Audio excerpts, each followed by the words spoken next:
MAGA Mike Johnson has shut down the government indefinitely, and he's shut down Congress for 10 days. That's right. MAGA Republicans have said everybody gets to go home.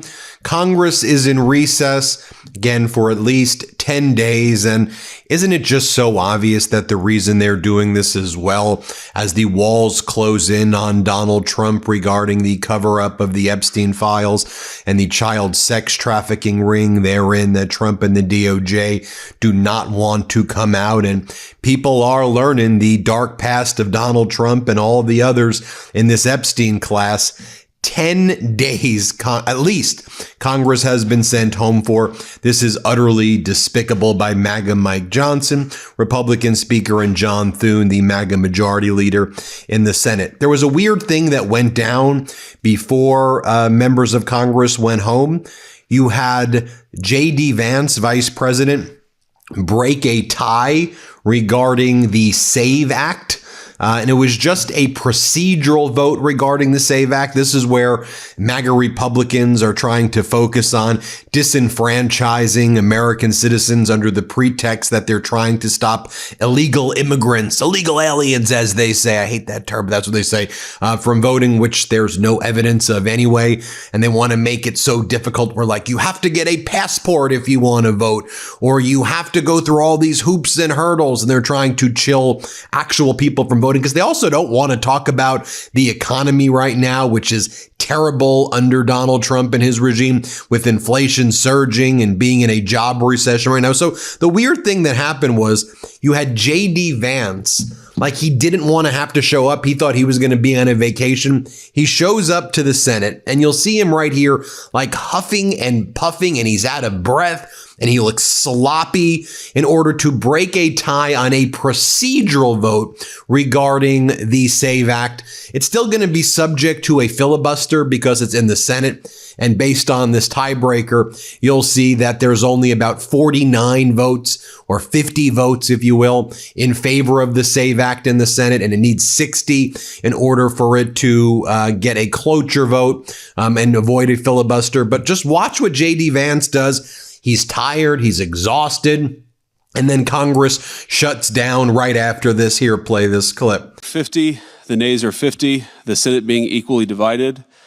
The Vice President votes.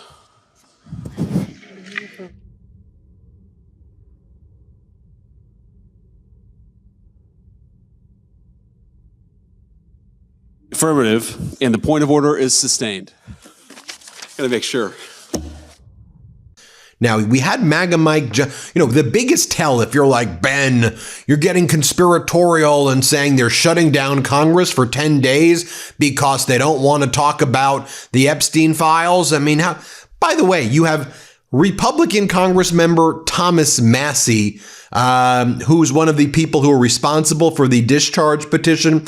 I mean, he's making posts right now like this. I'm not suicidal. I eat healthy food. The brakes on my car and truck are in good shape. I practice good trigger discipline and never point a gun at anyone, including myself. There are no deep pools of water on my farm, and I'm a pretty good swimmer. In other words, he's saying that he believes that somebody's going to kill him, and if it's suggested that he dies by suicide, that is not what actually happened. And then we see some statements by Donald Trump's communications director, Stephen Chung, saying Ro Khanna, this is from Trump's communications director. This guy's in charge of comms, communications at the White House. I hate to use the R word. I'm reading what the communications director said. Let me just preface it with that.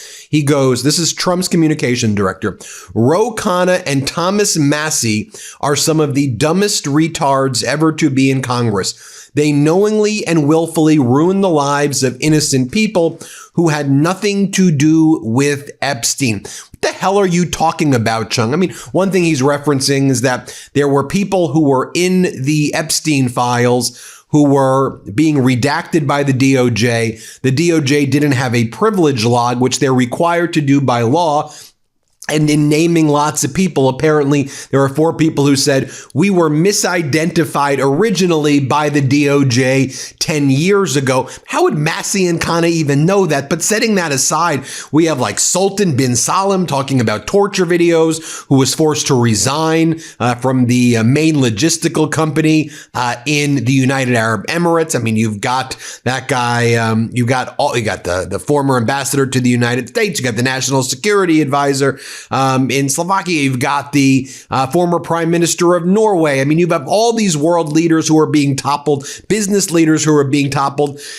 Transparency is being brought. The Trump regime is now attacking lawmakers such that they feel that they're going to be killed.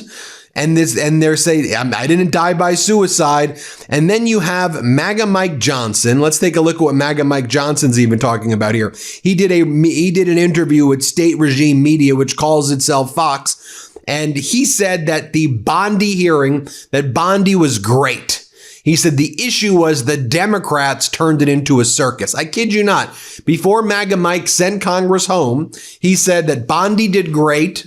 He said Bondi did great, and the Democrats turned the hearing into a circus. I mean, again, MAGA Mike, if you thought he couldn't be-clown himself anymore, let me show you the height of be-clowning. Play this clip. Obviously, Pam Bondi said it well. They turned it into a circus. These are unserious people, and they demonstrate that with their antics in the committee hearings now, which have really turned into theatrics, as she said. Then you have MAGA Mike saying, oh, the reason we have, it's like the same, isn't this feel like deja vu with MAGA Mike? And he's like, the reason that we're in a shutdown is because for Democrats, this is political theater about why they don't want to fund the Department of Homeland Security. It's political theater for them. Hey, this is what you said, MAGA Mike, about healthcare. It's political theater. What are you telling the tens of millions of Americans right now who don't have healthcare and who are just praying they don't get sick this year because they will die? And many of them have already died. What are you telling them? Was that just political theater, MAGA Mike? And then MAGA Mike says it's political theater right now that Democrats what? Don't want, first off, let me be clear about my position, MeidasTouch position. I can't speak for, this is my position leading the network. ICE and Border Patrol need to be abolished in its current form, and those responsible for terrorizing and torturing people need to be prosecuted, full stop. You don't give them a penny. You take the money away from them because they're a bunch of terrorists, Gestapo and SS. That's how I feel. I don't mince words. The Meidas Mighty knows that, by the way. Hit subscribe. Help us get to 6 million subscribers. We're almost at 6 million. Help us get to 6 million, maybe this weekend. But in any event, sorry, I digress. But Democrats are saying, here's what we want. No fake warrants, do real warrants, like under the 4th Amendment judicial warrants. Make ICE agents take off their masks, no more wearing masks, and make them wear body cams. Pretty simple requests. But for MAGA, they're like, oh no, they're going to get doxxed. They have to wear masks to kidnap people, and they can't use judicial warrants. They need administrative warrants. After court after court after court has said you're violating the civil rights of people in this country. You're terrorizing people. So here's what MAGA Mike says. This is political theater. Here, play this clip. It looks like, I mean, we got 11 of the 12 appropriations bills done and through the process signed into law. We're spending less money. We're acting as better stewards of taxpayer dollars. We're making the federal government work more efficiently and effectively for the people. And the one bill that was left on the table is the Department of Homeland Security. That funding measure, which, by the way, covers all the agencies that keep the American people safe. FEMA, TSA, the Coast Guard, the Secret Service, and ICE, of course, and the Customs and Border Patrol. And the Democrats don't want to fund it because it's political for them. And it looks like they're pushing us into another partial government shutdown for no reason whatsoever. And they're going to make the American people less safe because they're trying to score political points and make a point. And I think it's going to backfire on them. They're going to shut down the country. Hey, everybody. Ben Meiselas here from the MeidasTouch Network. I wanted to let you know about my podcast partner, Michael Popak's new law firm. It's called the Popak Firm.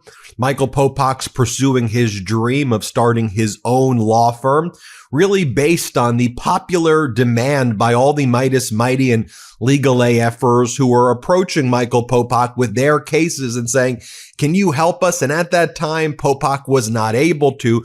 So he went out on his own. He started the Popok firm, where he is now handling catastrophic injury cases like car accident cases, trucking cases, malpractice cases, big negligence cases, wrongful death cases. So if you or someone you know have a case like this, the consultation with Popok's firm is free. Give him a call. See if you have a case. It's thepopokfirm.com, thepopokfirm.com, or you can call 877-POPOK-AF, P-O-P-O-K-A-F. So 1-877-POPOK-AF. Give Michael Popok a call. And I'm really proud of you, Popok. Thanks for all the hard work you're putting in. But then MAGA Mike says, look, he says, we're doing great here as Republicans, and we're going to gain seats in the House of Representatives, is what he said. We're going to gain seats. Here, play this clip. They really do. And that's one of the reasons we're so confident about this midterm election coming up. We are going to make history. We're going to grow the majority for the Republican Party because we have an extraordinary record to run on, and they have an outrageous record that they have produced with their votes. And we're going to continue to put them on record, Sean, and make sure that people know exactly what they stand for. This is an insurgent left party. This is not your father's Democrat Party anymore. They're not serious people. They have an absolute Marxist, far left, socialist ideology, and that is what you will get if you elect Democrats to Congress. You've just seen it on display tonight. So this is an important election for all the reasons we know, all the marbles. And I believe Republicans are going to overperform in this election, and we're going to keep the majority and keep the Trump agenda, the America First agenda, going for 4 full years. Which is fascinating, MAGA Mike, because Lindsey Graham, as part of the House and Senate on recess indefinitely, apparently no one works in our government, but Lindsey Graham is having a good old dandy old time in Munich at the security conference, where he says that he believes that the Republicans will lose the House. Here's what Lindsey Graham had to say. Play this clip. It's a big story. You're missing a lot's going on. I like you. Let's talk about. But you can convince everybody. You can assure Americans and others that it'll go I can assure as usual. that only people worried about us not having elections, you can put in a phone booth. Okay. We're going to have an election. Glad to hear it. And you know what? Republicans could win, but we got to up our game. Right now, it looks like we'll lose the House, maybe keep the Senate. Then in 28, we'll have another election, and we'll have another one and another one, another one. So as I mentioned, folks, we're now officially in a government shutdown today. The Department of Homeland Security, a partial government shutdown. The Homeland Security is shut down. Other aspects of the government are not shut down. Homeland Security is shut down for 10 days. You've got members of Congress feeling like they're going to be unalived because they're exposing the Epstein files, like Massey and Ro Khanna. You've got J.D. Vance out of breath. And can I just show you the good work that people like Senator Elizabeth Warren are doing? Before the Senate and Congress and the House went into recess, I thought this does not get enough attention. Here's Senator Warren right here, Senator from Massachusetts. And here she's cross-examining leaders in our military about the privatization of the barracks where our service members live, and how private companies are making people who live in the privatized housing in the military sign NDAs so they can't report to their supervisors issues like asbestos and mold and other improper living conditions, and that they have to sign NDAs. Did you even know that they're making our service members sign NDAs? This is why this is the type of questioning we need. Before the Senate was shut down and Congress was shut down, here's what Senator Warren had to say. Here, play this clip right here. So I'm just going to ask a question of all of you. Does anyone here believe that it is appropriate for a housing company to prohibit service members from reporting to their commander or to congressional representatives that a company has failed to remove toxic mold in their room for over 10 months? I'll just take a simple yes or no if you think it's okay to do that. I'll start down at this end. I think service members should always have the access to their commanders to be able to report problems, ma'am. Okay, and be able to tell Congress. This is part of what oversight is about, right? Yes, ma'am. Just want to make sure we're clear. Sergeant Major? Ranking Member, that chain of command should be well aware of everything that's going on in that situation that you just declared. Okay, so you are not in favor of these non-disclosure agreements? I'm in favor of taking care of the family in that situation, Ranking Member. Wait, are you wobbling here on me on whether or not those non-disclosure agreements should be permitted? I don't think a family should be put in a box where they cannot have accountability and be taken care of, Ranking Member. I've lived in houses. I don't quite understand how a family gets put in a corner for a non-disclosure. I have to do some more research on that. But that scenario, that 10-month scenario, there should be a chain of command that knows everything that's going on in that before anybody. Sergeant Major, I don't understand where you're trying to parse words here. The question is, as part of getting a repair, should any housing operator that's working for the United States government and getting paid by the United States government be able to say to a service member, I'm only doing the repair after you sign an agreement that you won't tell anybody in your chain of command, or you won't tell any congressional oversight committee about what this place was like? That right there, Ranking Member, they should not be able to do. Good. We're clear. Ranking Member, no. Okay. No. Ranking Member Warren, absolutely not. Good. No, they should not be forced to do that. Good. I appreciate this. This may seem like a little side point until it's a family that has been put in a box, as you rightly put it, and they got nowhere to go. Our job is to make sure that our service members are taken care of. And I hear each one of you saying that.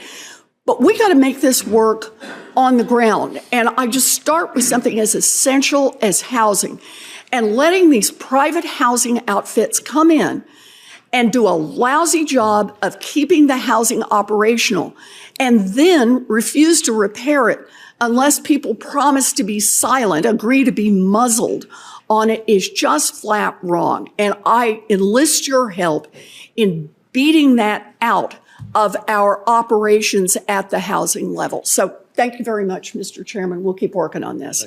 And speaking of the fact that the Department of Homeland Security is not being funded right now, and it's in a partial government shutdown, here's what Department of Homeland Security Secretary Kristi Noem had to say. Let's play this clip.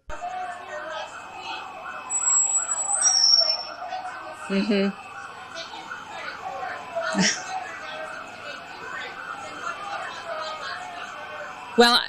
then as Congress has retreated, here's what's going on state regime media. You have Kayleigh McEnany talking about cojones. And she says, like AOC and Newsom don't have cojones. Like Trump's got cojones. Okay, Kayleigh McEnany, Trump's got cojones. These are weird humans, man. These are some weird humans. Here, play this clip. But let me say this, whether it's AOC, Gavin Newsom, Kamala Harris, you name it, Amy Klobuchar, none of them have the fortitude, the strength, the bravery President Trump had. None of them would have bombed Fordo. None of them would have captured Maduro. None of them would have used tariffs and leveraged great deals for the United States. None of them would have had an armada encircling Iran and bringing Iran to its knees. None of them could do that. President Trump will be known as a great economic president. I agree with you. This is a year it's going to be an economic boom. But he is going to be known as one of the greatest foreign policy presidents of our time. None of them have the, quote, cojones, I'll use it in Spanish, that President Trump have. Well, there you have it, folks. Congress shut down, government partially shut down. So lame. And the people suffer. We, the people, suffer as a result of this. Just keep the freaking government going. Do your damn job. Hell is wrong with these people, right? It's the Epstein class, man. It's what they do. Epstein class. Everyone hit subscribe. Let's get to 6 million. Thanks for watching. New Midas merch. Head to store.MeidasTouch.com today and get yourself the best pro-democracy gear and show your support. That's store.MeidasTouch.com.